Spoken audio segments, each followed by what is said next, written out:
What would you do if the person who promised to love and protect you became your jailer? If the home you built together became a prison and the air you breathed became a weapon against you?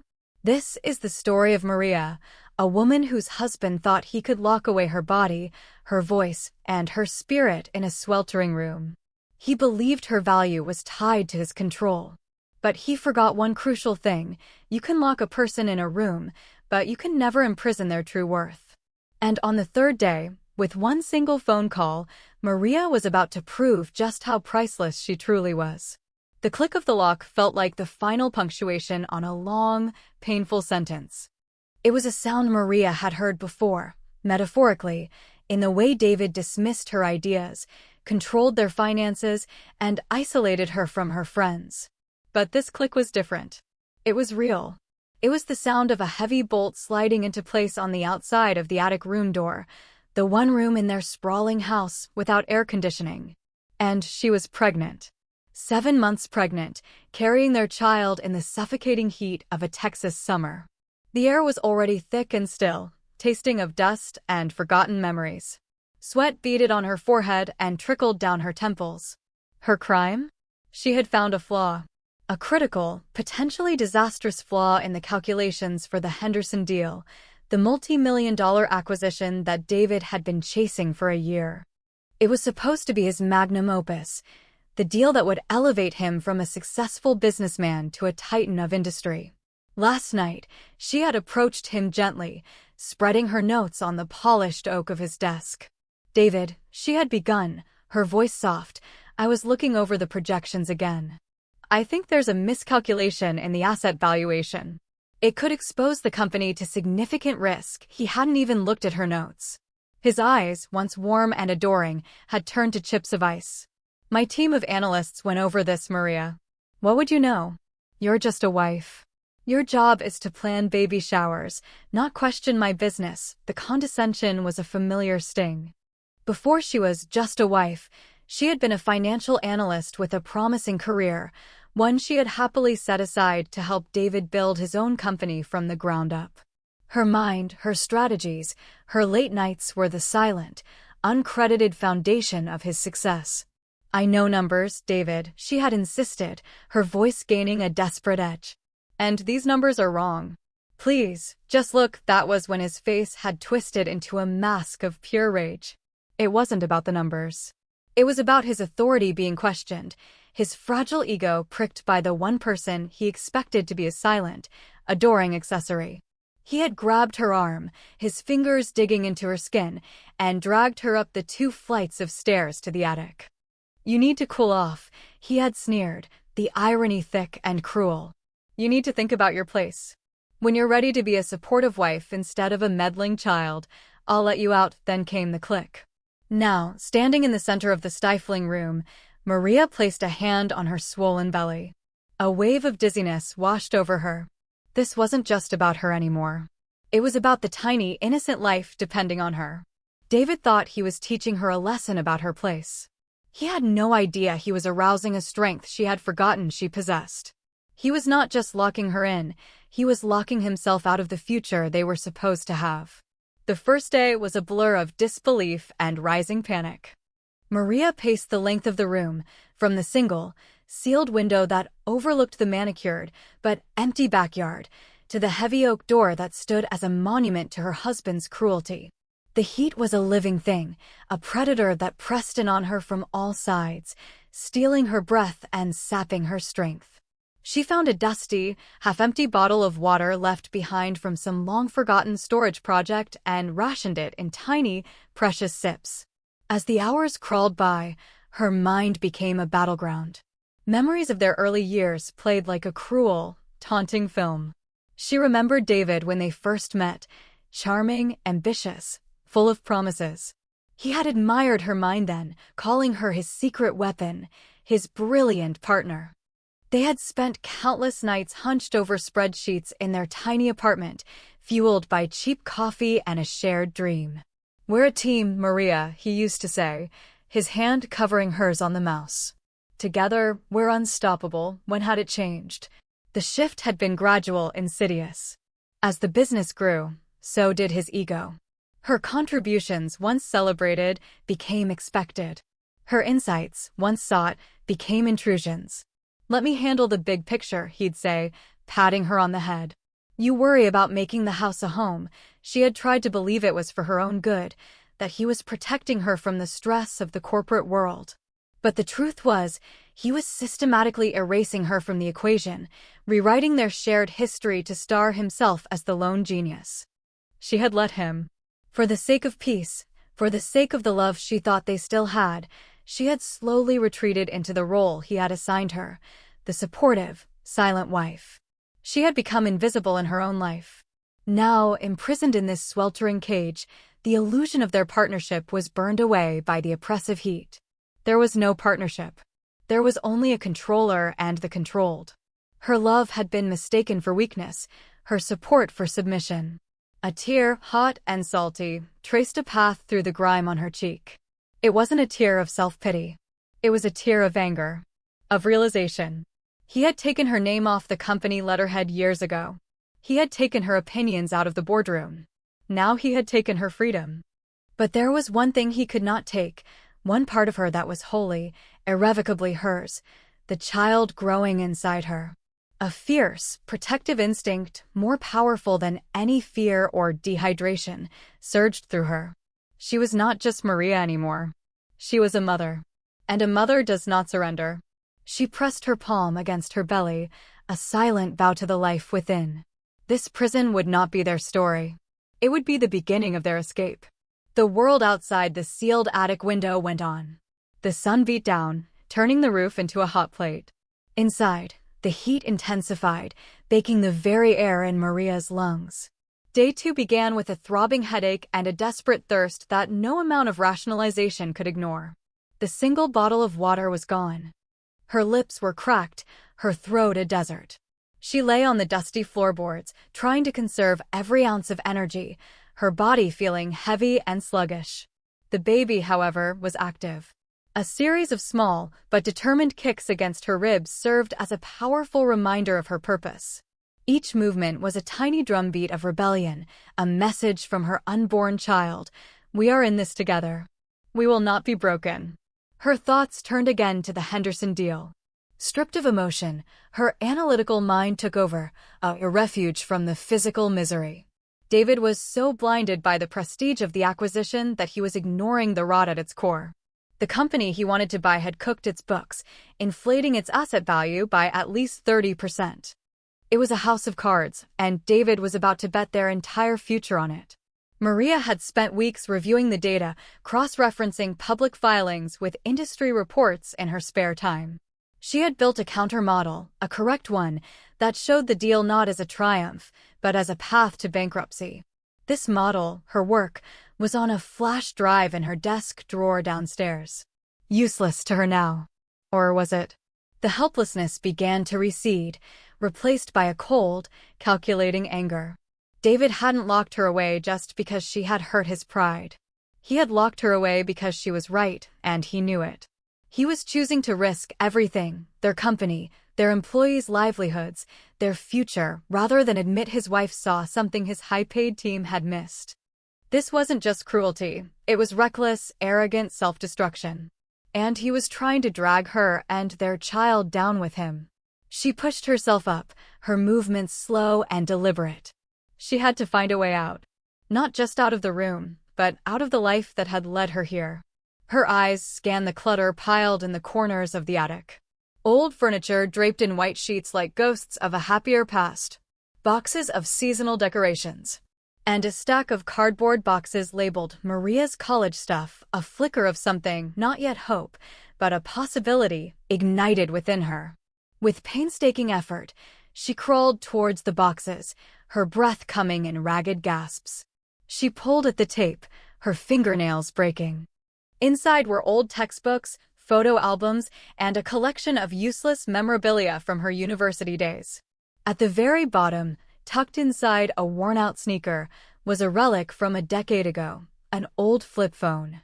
A cheap, pay-as-you-go model she had kept for emergencies and then forgotten. Her heart hammered against her ribs. Could it possibly have a charge? She pressed the power button. The screen flickered. A single bar of battery life appeared, a fragile beacon in the suffocating darkness of her prison. Hope, real and electrifying, flooded through her veins. This was it. This was her chance. But who could she call? The dawn of the third day brought a dangerous clarity. The heat had become a physical weight, and Maria knew she was running out of time. The baby's movements had slowed, a worrying sign that sent a fresh wave of terror through her. She clutched the old flip phone, the single bar of battery a lifeline she couldn't afford to waste. Her first instinct was to call the police. But she dismissed the thought almost immediately. David was a master manipulator, a pillar of the community. He would charm them, lie to them. He would say she was hormonal, unstable, that she had locked herself in during a fit of pregnant rage. They would see his expensive suit and his calm demeanor, and they would see her, disheveled, hysterical, trapped in an attic. Who would they believe? He would twist it, use it against her, perhaps even try to take the baby from her once it was born. No, the police were too big a risk. She needed a different kind of weapon. She needed leverage. She needed to dismantle the source of his power, his reputation. Her mind raced, sifting through the names and faces of David's business world. Most were his cronies, men who admired his ruthless tactics. But there was one man David both revered and feared: Arthur Harrison. Mr. Harrison was the senior partner of the venture capital firm backing the Henderson deal. He was old school, a man whose word was his bond and whose reputation for integrity was legendary. He was a family man, often speaking fondly of his wife and grandchildren. He despised arrogance and valued character above all else. David had been trying to impress him for months, putting on a performance of a devoted husband and a meticulous businessman. It was all a lie, and Maria held the truth. Mr. Harrison was the one person who could see through David's facade, if only someone would point him in the right direction. He wouldn't care about a domestic dispute, but he would care deeply about being lied to. He would care about a 9-figure deal being built on a foundation of fraud. The risk was enormous. If she failed, if he didn't believe her, she would have wasted her only chance and armed David with even more ammunition against her. But as she felt a weak flutter from her child, she knew there was no other choice. Her finger hovered over the keypad. She didn't have Mr. Harrison's direct number, but she had memorized the number for his private secretary from the countless times she had booked David's appointments. With a trembling hand, she punched in the digits. Her future, and her child's future, now rested on the hope that a powerful stranger would listen to the desperate, whispered plea of a woman he had never truly seen. The phone rang once, twice. Maria's heart pounded in her ears, a frantic rhythm against the oppressive silence of the attic. She pressed the phone tighter to her ear, praying the connection would hold. Arthur Harrison's office. This is Eleanor speaking. The voice was crisp, professional, and utterly detached from Maria's terrifying reality. Maria cleared her throat, her voice a dry, hoarse whisper. Eleanor, this is Maria Miller, David Miller's wife. I need to speak with Mr. Harrison. It's an emergency. There was a pause. Maria could picture the secretary, poised and efficient, likely annoyed by the breach of protocol. Mr. Harrison is in a board meeting. He can't be disturbed. Can I take a message? No, Maria said, a surprising firmness in her voice. You don't understand. It's about the Henderson deal. It's urgent. It's critical. She used the word deliberately, a word she knew would be in every document on the man's desk. Another pause, longer this time. Maria held her breath. Please hold, Eleanor said, her tone shifting slightly. The line went quiet. Every second felt like an hour. The battery bar on the tiny screen seemed to mock her. Was he refusing the call? Was Eleanor dismissing her as a hysterical wife? Then, a new voice came on the line. A deep, calm, authoritative voice that commanded attention. This is Arthur Harrison. Maria's eyes fluttered shut in relief. Mr. Harrison, she began, her voice still weak but now laced with determination. This is Maria Miller. I am so sorry to disturb you. I know how important this deal is to my husband. She chose her words with the precision of a surgeon. She couldn't sound accusatory or emotional. She had to sound like a concerned partner, protecting her husband from a terrible mistake. I wouldn't call if it weren't a matter of utmost integrity. I have some information about the Henderson acquisition. Information that I believe has been overlooked. It pertains to their asset valuation. She laid it all out. Not the story of her imprisonment, but the story the numbers told. She spoke of the inflated real estate holdings, the misrepresented intellectual property, the ghost assets that existed only on paper. She did it without anger, her voice steady and factual, quoting specific line items and financial ratios she knew by heart. She wasn't just pointing out the problem David had ignored. She was presenting the solution she had already formulated, a revised model that would protect his firm from catastrophic losses. She was demonstrating her value, her expertise, the very thing David had tried to lock away and erase. There was a long silence on the other end of the line. Maria's hope began to falter. Had she miscalculated? Did he think she was crazy? The silence stretched, thick with unspoken questions. Mr. Harrison finally broke it, his voice softer now, tinged with a new quality Maria couldn't quite place. It wasn't dismissal. It was perception. "Mrs. Miller," he said slowly, "your analysis is remarkably thorough. It aligns with a few nagging doubts I've had myself, doubts my team assured me were unfounded." He paused again, and then asked the question that changed everything, the question that proved he was listening not just to her words, but to the world behind them. "Tell me, Maria," he said, his voice dropping lower, more personal. "You sound under some strain. There's an echo on the line. Are you all right? Where are you speaking from right now?" The kindness in his tone, the genuine concern, shattered Maria's composure. A single, silent tear escaped and traced a path down her dusty cheek. He heard it. He heard the truth she couldn't speak. He heard the faint whir of the attic fan she'd managed to turn on. He heard the desperation she had tried so hard to conceal behind a veneer of professionalism. This was the moment of recognition. She was no longer an invisible wife or a disembodied voice. In the eyes of this powerful, perceptive stranger, she was seen. I can't talk about that right now," she whispered, her voice finally breaking. "Please, just look at the numbers. For your own sake. For the sake of your company, I will do more than that," Mr. Harrison said, his voice now turning to steel. The warmth was gone, replaced by a cold, decisive fury. He wasn't angry at her. He was angry for her. "I was scheduled to finalize the paperwork with your husband this afternoon. I think I'll move our meeting up. I'm coming to your house. Right now. Don't worry, Maria. I'm on my way." The line went dead. The battery on the flip phone died at the exact same moment, its screen fading to black. She had done it. She had thrown her desperate message in a bottle into the vast ocean of the world, and someone was sailing to her rescue. She didn't know what would happen when David came face to face with Mr. Harrison, but she knew one thing for certain. The lock on the attic door was no longer the most powerful force in the house. Downstairs, David Miller was on top of the world. He straightened his tie in the hall mirror, a triumphant smile on his face.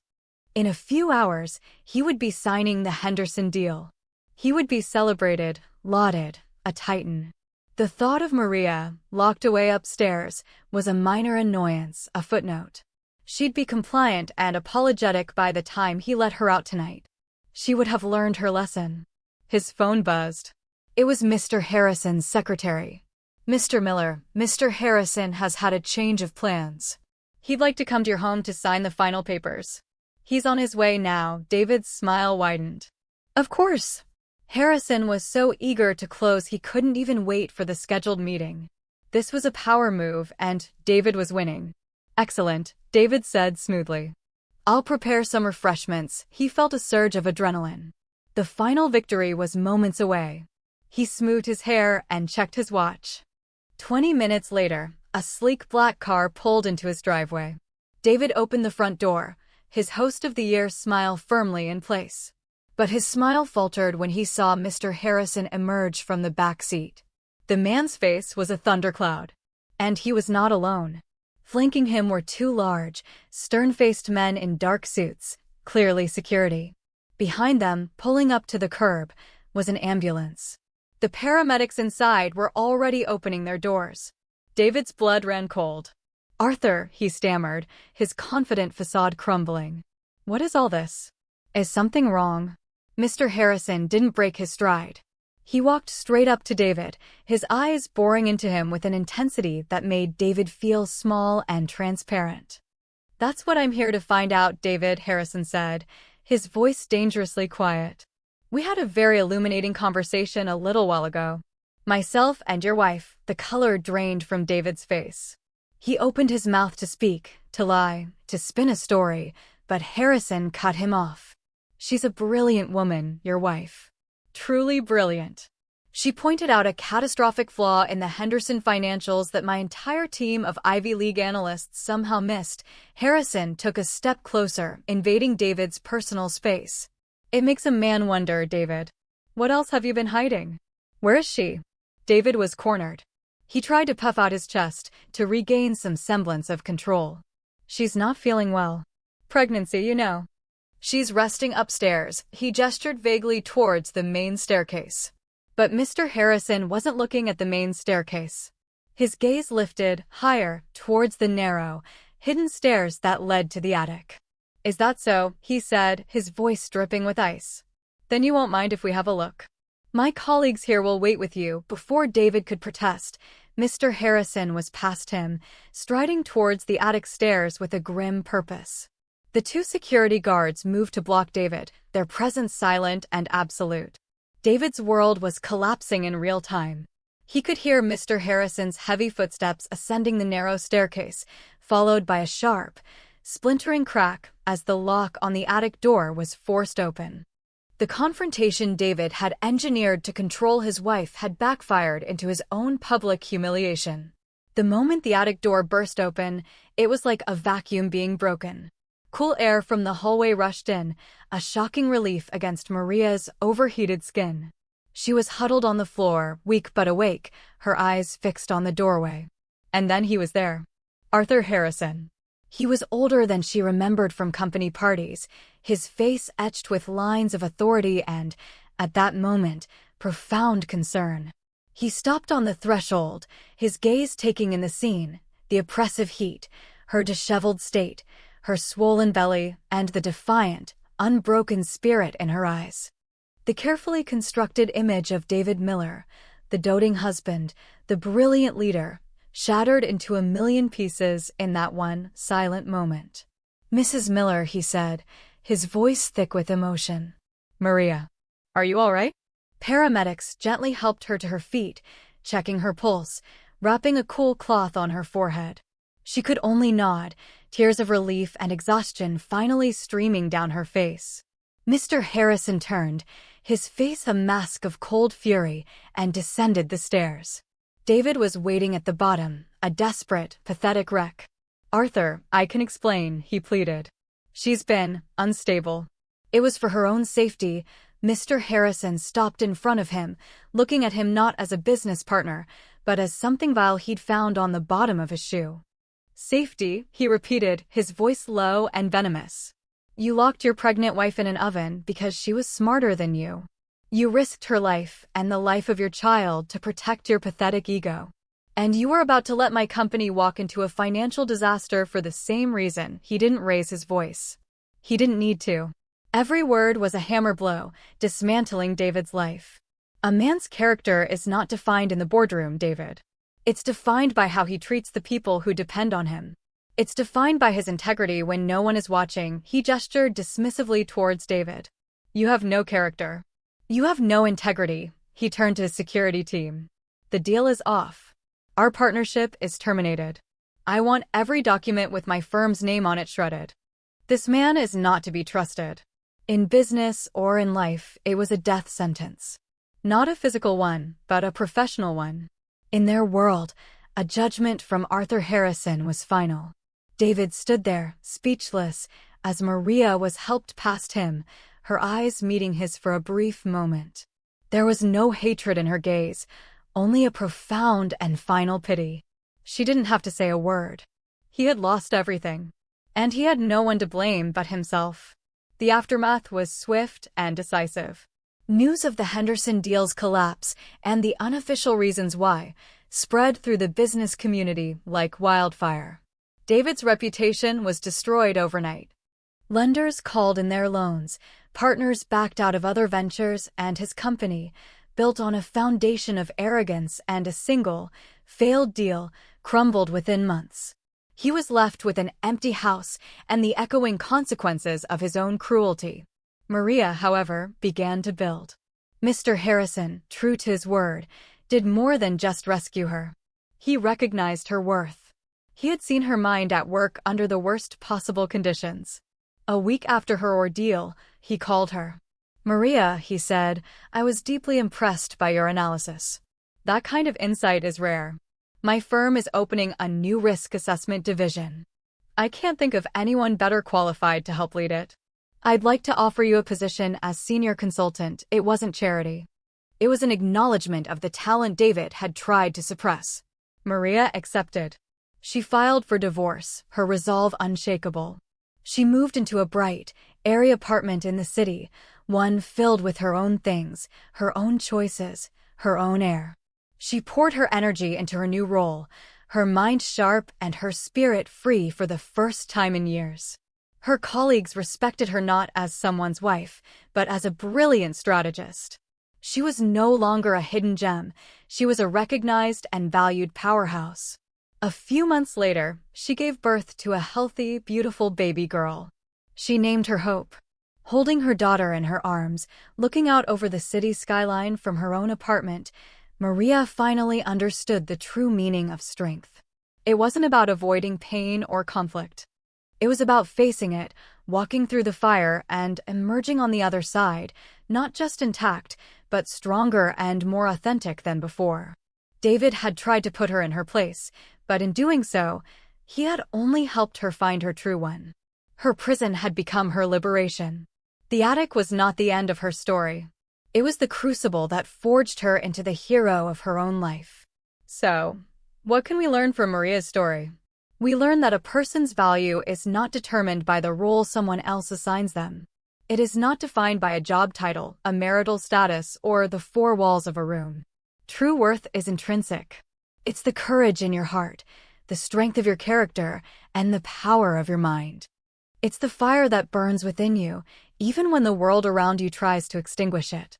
Maria's husband thought he could diminish her by locking her away, but all he did was give her the silence and desperation needed to find her own voice. He tried to make her invisible, and in doing so, he made her impossible to ignore. Her story is a powerful reminder that no one can imprison your spirit unless you hand them the key. Sometimes, the darkest moments of our lives are not just challenges to be endured, but opportunities to discover the unbreakable strength we never knew we had. Your talent, your intelligence, your integrity, these are yours. They cannot be locked away. So, who in your life needs to be reminded of their own indestructible worth?